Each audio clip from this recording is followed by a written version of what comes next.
Nah, poin ke-8 ini sangat bertentangan dengan hadis Nabi Shallallahu Alaihi Wasallam, bahwa Nabi Shallallahu Alaihi Wasallam pernah bersabda bahwasanya nikmat terbesar bagi penghuni surga adalah melihat Allah Azza wa Jal dan berbicara pagi dan sore dengan Allah Azza wa Jal.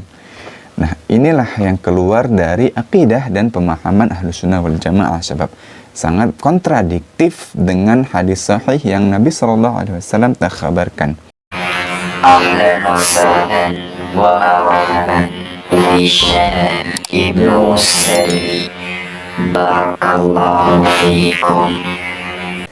Assalamualaikum warahmatullahi wabarakatuh. Selamat datang di channel Ibnu Sadli.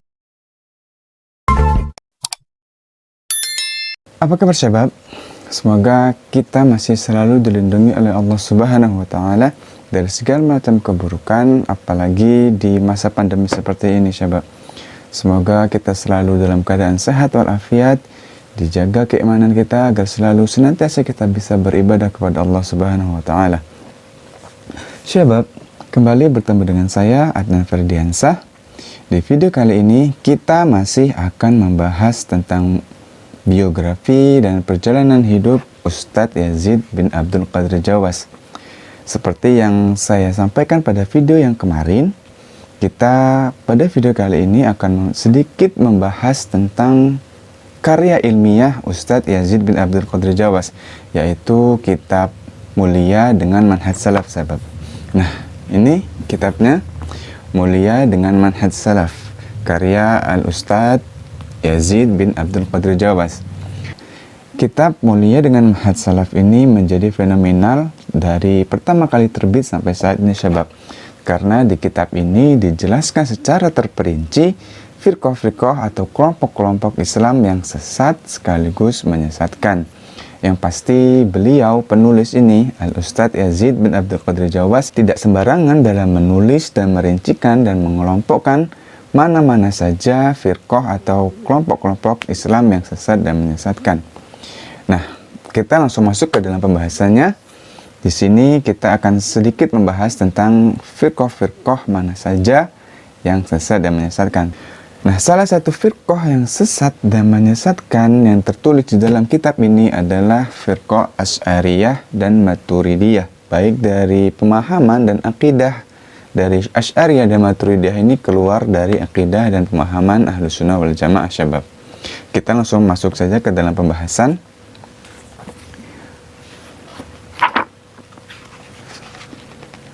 Nah syabab, di halaman 519 di kitab Mulia dengan Manhaj Salaf ini, Al-Ustadz Yazid bin Abdul Qadir Jawas menjelaskan tentang firqah yang bernama Asy'ariyah. Akan saya bacakan ya syabab. Mereka adalah pengikut Abul Hasan Ali bin Ismail al-Asy'ari rahimahullahu ta'ala yang wafat pada tahun 330 Hijriah. Sebelumnya beliau rahimahullah menganut pemahaman Mu'tazilah selama 40 tahun. Kemudian berpindah kepada pemahaman Kulabiyah yang menetapkan sebagian sifat-sifat Allah dan mentakwil sebagian yang lain. Setelah itu, menjelang akhir hayatnya, beliau kembali kepada pemahaman Salaf dan menulis kitab Al-Ibanah dan Maqalatul Islamiyin. Di kedua kitab tersebut, beliau menyebutkan bahwa beliau mengikuti pemahaman Imam Ahlussunnah wal Jamaah syabab, yaitu pemahamannya Imam Ahmad bin Hanbal rahimahullahu ta'ala. Dan pendapatnya mengikuti semua pendapat Imam Ahmad bin Hanbal. Namun sayang, para pengikutnya mengambil pemahaman beliau ketika menganut paham Kulabiyah dan menisbatkan pemahaman tersebut kepada beliau, sehingga mereka menamakan diri mereka dengan Al-Asy'irah atau Al-Asy'ariyah, sedangkan beliau sendiri berlepas diri dari mereka. Dan di antara pendapat bid'ah mereka ialah: 1.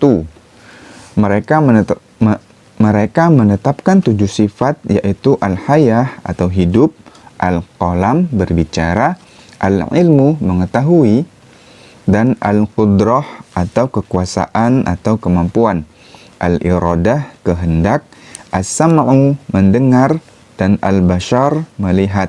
Dan mereka mentakwil sifat-sifat ikhtiariyah bagi Allah. Nah, pendapat bid'ah yang kedua dalam kitab ini, mereka mentaktil atau menghilangkan dan mentakwil sebagian sifat-sifat khabariyah Allah Ta'ala, seperti istiwa atau bersemayam. Mereka mentakwil menjadi istaula atau menguasai. Sifat tangan ditakwil dengan nikmat dan kekuasaan, sifat wajah ditakwil dengan keridhaan dan lainnya. Dan pendapat bid'ah mereka yang ketiga adalah mereka mengatakan bahwa Allah Ta'ala berfirman tanpa ada keinginan dan kehendak darinya, dengan firman yang melekat pada zatnya. Dan poin keempat, mereka secara akal berpendapat bahwa Allah Ta'ala boleh saja menyiksa orang-orang yang taat. Dan yang kelima, menurut mereka sifat-sifat perbuatan bagi Allah adalah baru. Nah, poin yang keenam, poin bid'ah dari pendapat mereka adalah menurut mereka firman Allah Ta'ala itu kalam nafsi, tanpa suara dan tanpa huruf. Dan yang ketujuh, dan pendapat-pendapat sesat mereka yang lain. Nah, ini adalah kesesatan atau bid'ah-bid'ah yang dilakukan oleh kelompok Al-Asy'ari yang mereka nisbatkan kepada Imam Abul Hasan Al-Asy'ari. Padahal Imam Abul Hasan Al-Asy'ari telah taubat dari pemahaman Mu'tazilah dan Kulabiyahnya dan kembali kepada pemahaman Salafus Salih sebagaimana yang beliau jelaskan pada kitab Al-Ibanahnya, syabab. Nah, syabab, kita masuk ke dalam pembahasan berikutnya, yaitu firqah Maturidiyah, yang tidak sedikit kaum muslimin mengikuti firqah ini, mengikuti firqah Al-Asy'ari dan Maturidiyah, yang mereka menganggap bahwa kedua firqah ini adalah masih dalam firqah Ahlussunnah wal Jamaah. Penjelasan tentang Maturidiyah di dalam kitab ini adalah sebagai berikut, syabab. Mereka dinisbatkan kepada Abu Mansur Al-Maturidi As-Samarkandi, wafat pada tahun 332 Hijriah. Imam mereka di antara pendapat bid'ah mereka ialah: pertama, sumber talaqi mereka adalah akal. Yang kedua, mereka mengatakan sesungguhnya Allah Ta'ala tidak berada di dalam maupun di luar alam.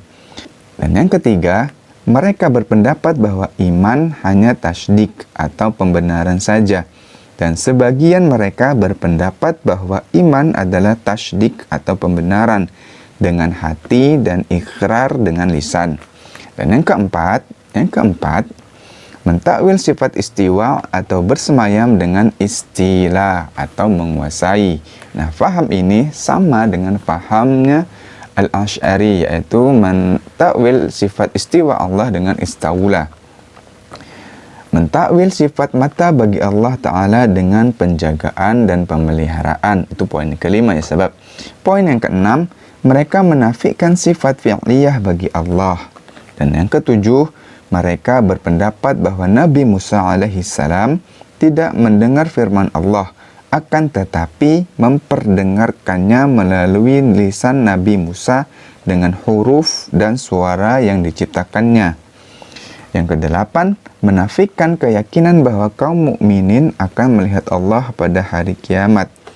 Nah, poin kedelapan ini sangat bertentangan dengan hadis Nabi SAW, bahwa Nabi SAW pernah bersabda bahwasanya nikmat terbesar bagi penghuni surga adalah melihat Allah Azza wa Jal dan berbicara pagi dan sore dengan Allah Azza wa Jal. Nah, inilah yang keluar dari akidah dan pemahaman Ahlussunnah wal Jamaah, sebab sangat kontradiktif dengan hadis sahih yang Nabi SAW telah kabarkan. Dan poin yang terakhir dari sesatnya firqah Maturidiyah adalah mengingkari sebagian besar sifat-sifat Allah Ta'ala dan lain-lain. Nah, syabab, itulah sedikit tentang penjelasan firqah Al-Asy'ari dan Maturidiyah yang kebanyakan kaum muslimin Indonesia ataupun yang lainnya berfaham Al-Asy'ari dan Maturidiyah. Yang sebenarnya Imam Abul Hasan Al-Asy'ari pun telah berlepas diri dari pemahaman beliau yang lalu dan telah bertaubat dari pemahaman Mu'tazilah dan Kulabiyahnya kembali kepada pemahaman salafus saleh syabab. Nah syabab, nasihat dari saya pribadi untuk teman-teman semua, kita sebagai penuntut ilmu, kita sebagai murid, jangan terlalu fokus dalam bidang tahzir mentahzir syabab, karena itu bukan ranah kita sebagai penuntut ilmu atau murid.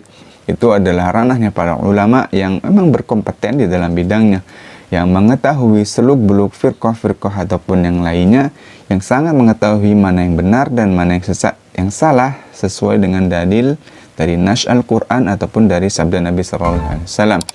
Kita sebagai murid fokuskan diri saja untuk terus menuntut ilmu, itu lebih selamat sahabat. Nah, kita teruskan ke dalam pembahasan yang berikutnya, yaitu tentang pertemuan Ustadz Yazid bin Abdul Qadir Jawas dengan Ustadz Abdul Hakim bin Amir Abdad.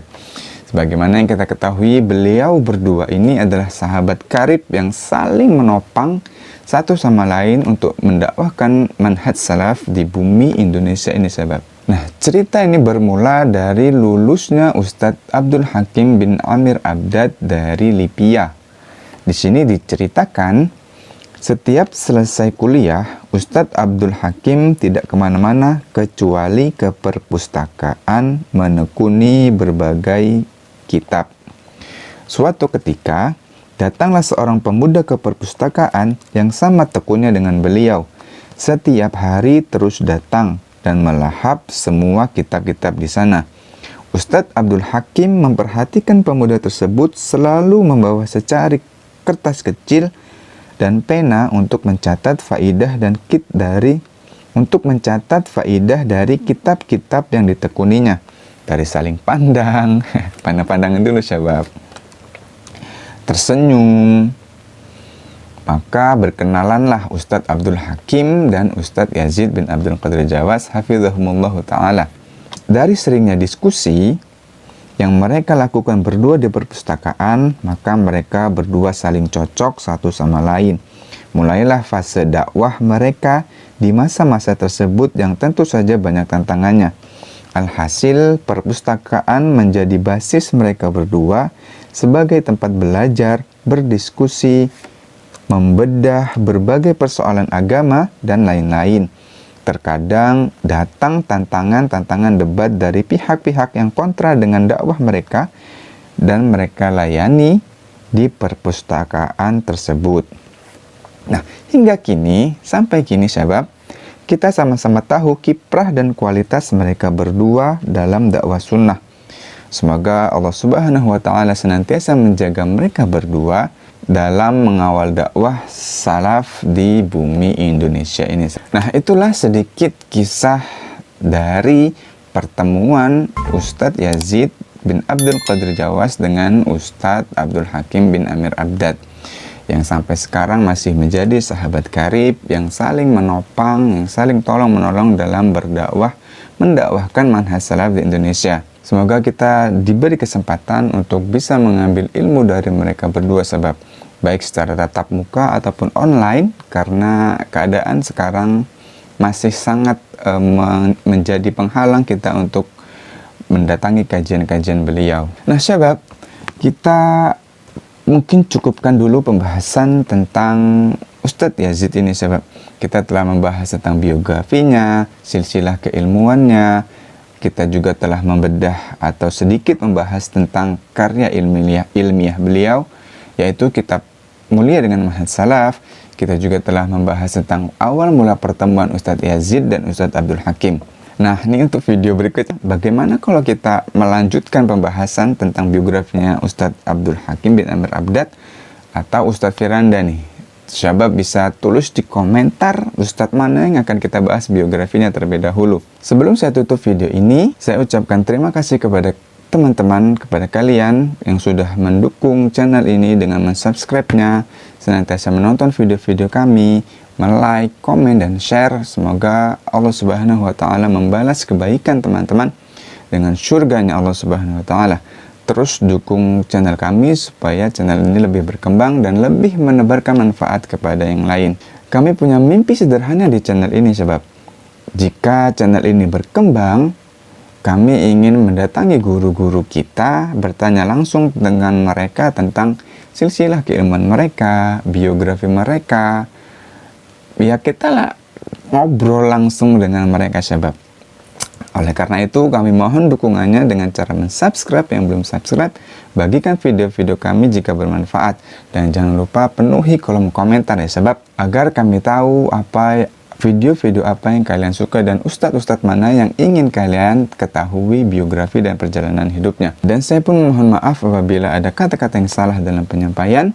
Saya ucapkan terima kasih banyak kepada teman-teman yang sudah menonton video ini sampai habis. Saya ucapkan wassalamualaikum warahmatullahi wabarakatuh.